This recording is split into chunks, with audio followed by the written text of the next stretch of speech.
You've probably heard it before. Taxes are inherently political. We're going to take that head on in this part of the module, trying to define the impossible. A good tax. With this in mind, we're going to cover a series of videos on this topic, and I assure you, although I have political inclinations, I in no way anticipate setting forth a political dogma that I expect you to follow. Instead, I will provide what almost all Americans agree are the characteristics that would make one type of tax perhaps better than another. In actuality, most of us treat taxes a bit like a boat. Everyone loves a boat, but few of us want to pay to maintain it, which is why our favorite boat is our friend's boat. Same is true for taxes. We like many of the goods and services taxes provide, but few want to pay more than their fair share and would generally be happier if our neighbor paid instead.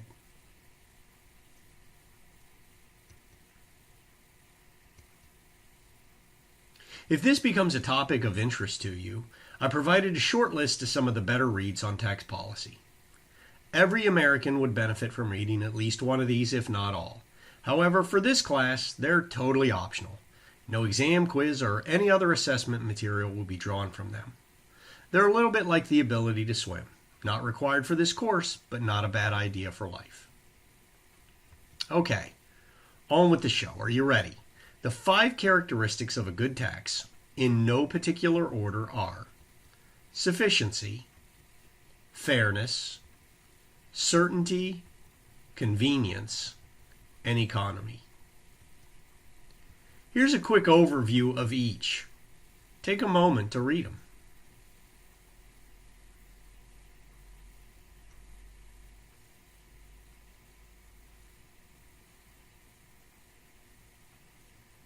I've managed a separate video for the first 2, then crammed the last 3 into one, which means that this video is over. Short and sweet. This brings us to the end of video 1F on the characteristics of a good tax. Our next video is on the first characteristic, sufficiency.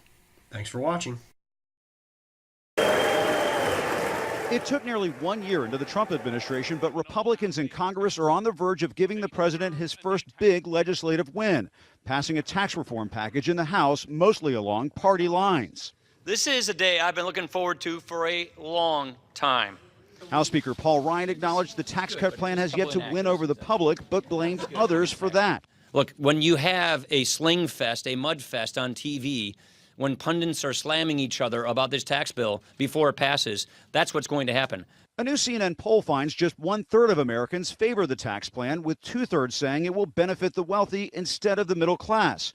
Most Americans also believe the president's vast real estate empire will prosper too, despite his denials. This is going to cost me a fortune, this thing, believe me. That was false, right?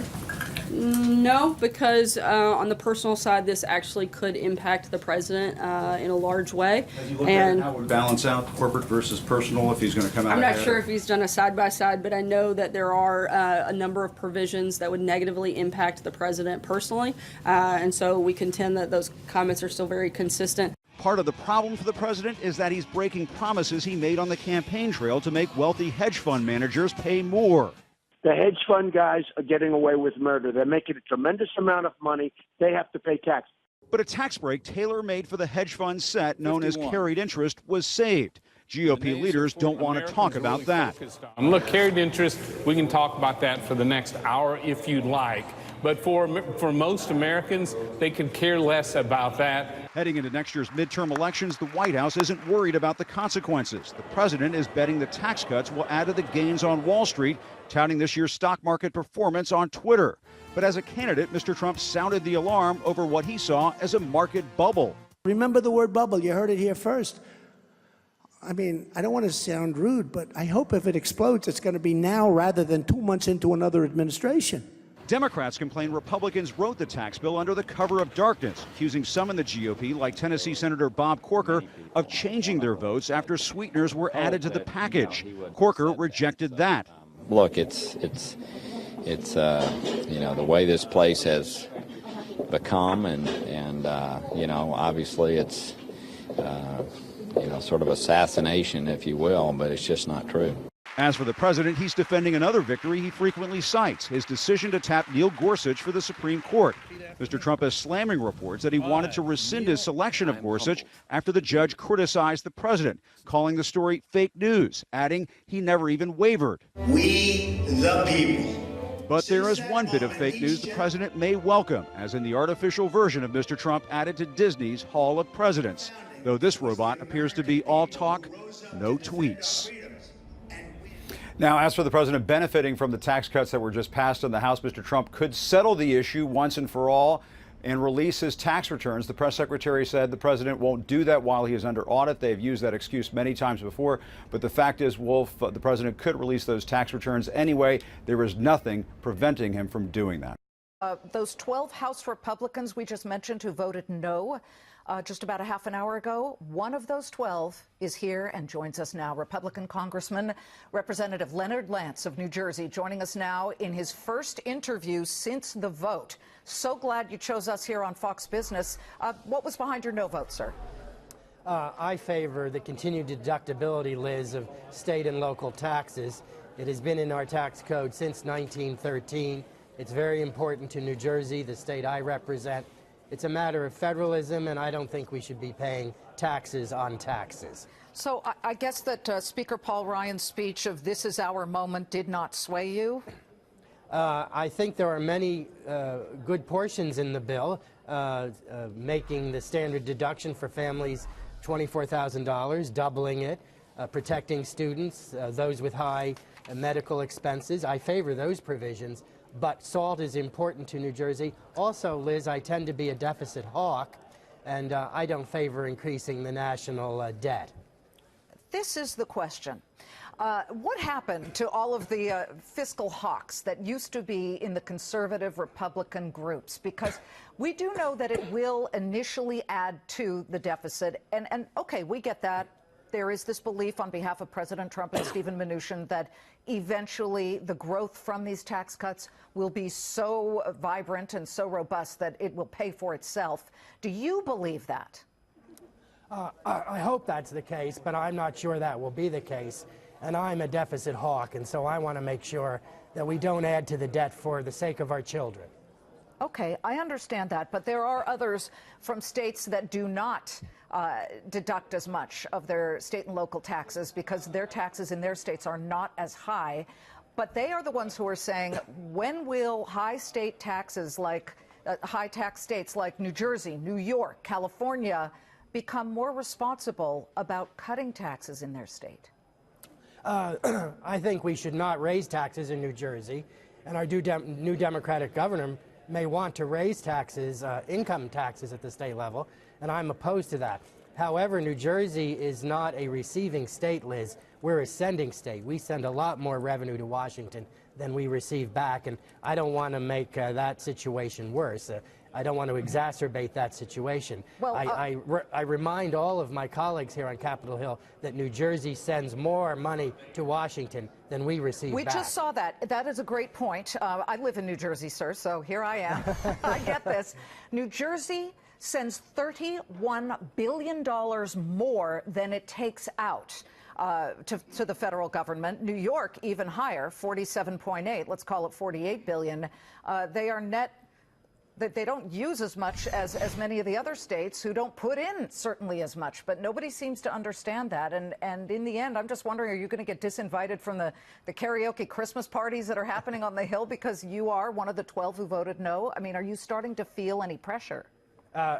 Quite the contrary. I believe that my views are the views of the overwhelming majority of the people I serve, the views of the overwhelming majority of the people of New Jersey, and I am a deficit hawk, and I have always been a deficit hawk, and I will continue to be one. Does it surprise you that this deductibility of the state and local taxes has been in the tax code since 1913? Okay, so they decided to eliminate that, or at least cap it. They decided to cap that. And yet, they decided to leave in much younger different things within the tax code, such as carried interest. We didn't get answers yesterday from our Pennsylvania Republican that we had in the interview, Mike Kelly. I need to see if there's an answer from you. Who got to the House and the Senate to make sure they kept their hands off this very low rate that billionaires in private equity pay? Was it the lobbyists? Did some of these guys who are friends with President Trump make personal phone calls?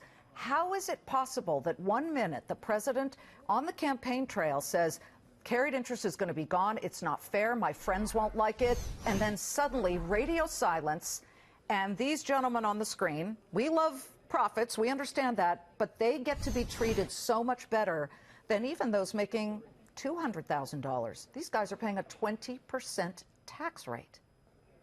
I am not on the Ways and Means Committee, and so I don't know precisely how that occurred, but I agreed with what President Trump said on the campaign trail in that regard. And I certainly think, related to SALT, as you point out, it's been in the tax code since 1913, and I believe that it was even in the tax code during the administration of Abraham Lincoln, when an income tax was imposed to pay for the Civil War. And so historically, SALT has been part of tax policy in this country, and we should continue to have the ability to deduct state and local taxes. And I hope that this might be revisited at some point in the future. But I voted as I did for that reason, and also because of my being a deficit hawk. Before we go, we are about to see the lights turn off at the U.S. government by 11:59 Friday night, because our continuing resolution ends at that point. We need to pass something. What do you expect is going to happen? This, as there is this pretty significant $81 billion disaster aid relief to help hurricane victims that has just been floated yesterday. We will pass a continuing resolution in the House.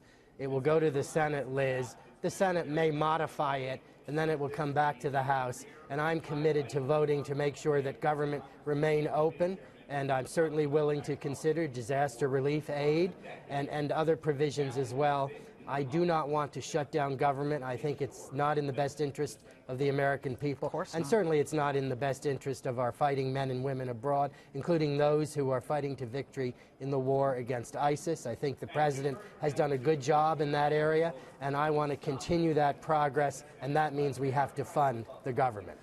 Okay, so kicking that can down the road, that can is getting pretty beaten up, I have to tell you. Thank you so much, Representative. We appreciate it. Thank you. Merry Christmas and happy holidays Thank you so much. Leonard Lance is the congressman from New Jersey.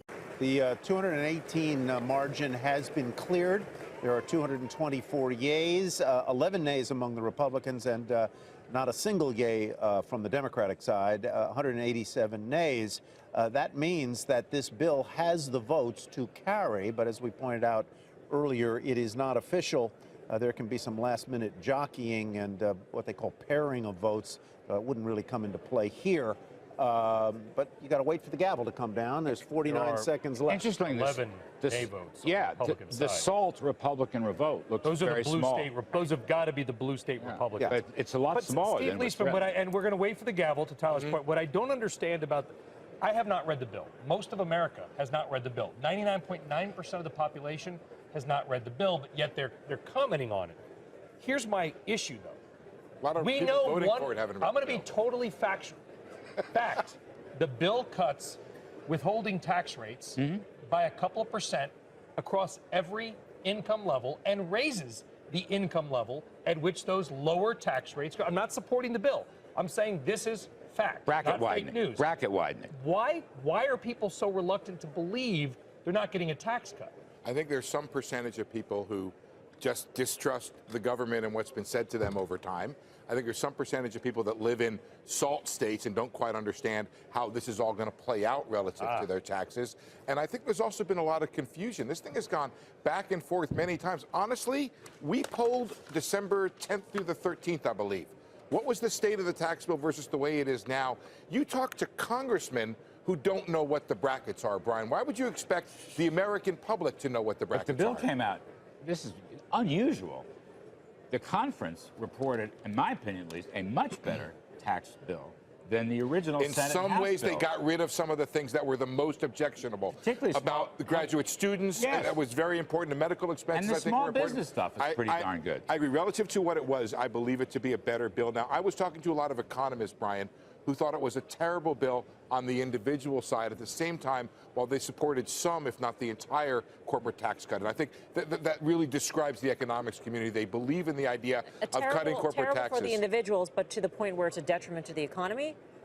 Or is a net result because the business side is so good that it's still a positive? Let me explain what economists look at this. I think Larry's point of view is widely shared, but not entirely shared in the sense that lower taxes are better.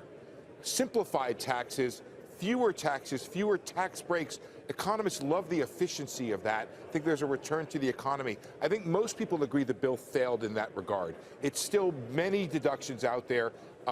And there's still a very complicated tax system that has the government allocating resources in a lot of different ways. It did well on the corporate tax side, not as well on the efficiency side that it could have provided. Let's listen, shall we? Have all members voted? Does any member wish to change their vote?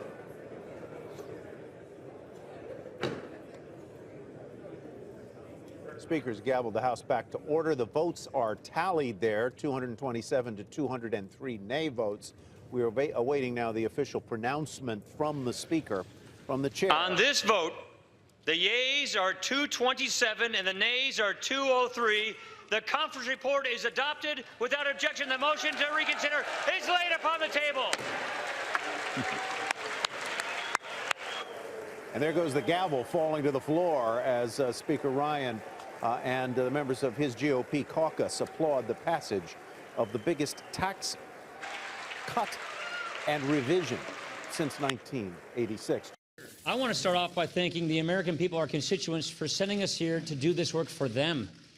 This is one of the most important pieces of legislation that Congress has passed in decades to help the American worker, to help grow the American economy. This is profound change, and this is change that is going to put our country on the right path. For all those millions of men and women in America who are living paycheck to paycheck, who are struggling to get ahead, help is on the way. For all those businesses that are tied with one hand behind their back in this global economy, having a hard time compete, help is on the way. I want to thank Chairman Kevin Brady. I want to thank all the men and women who made this possible. This has been a long work in progress. And what this achievement marks is a promise that this majority made, that is a promise this majority is keeping. We said in 2016 that it would take real tax reform for families and businesses to get the American economy growing, and we were serious. And the American people placed their trust in us to do this work for them. And today, we're making good on that promise. We're fulfilling that promise. And this promise being kept today is one of the most important things we could do to get the U.S. economy growing faster, to help people get bigger paychecks, to have a fairer tax system, and to simplify the system so people can have more peace of mind. So Kevin said it the right way. On January 1, Americans are going to wake up with a new tax code. In February, they're going to see withholdings go down so they see bigger paychecks. And April 15th will be the last day they have to comply with the old bad system. This is a good day for America. This is a good day for workers. This is a great day for growth, and we're very excited about this moment. Thank you.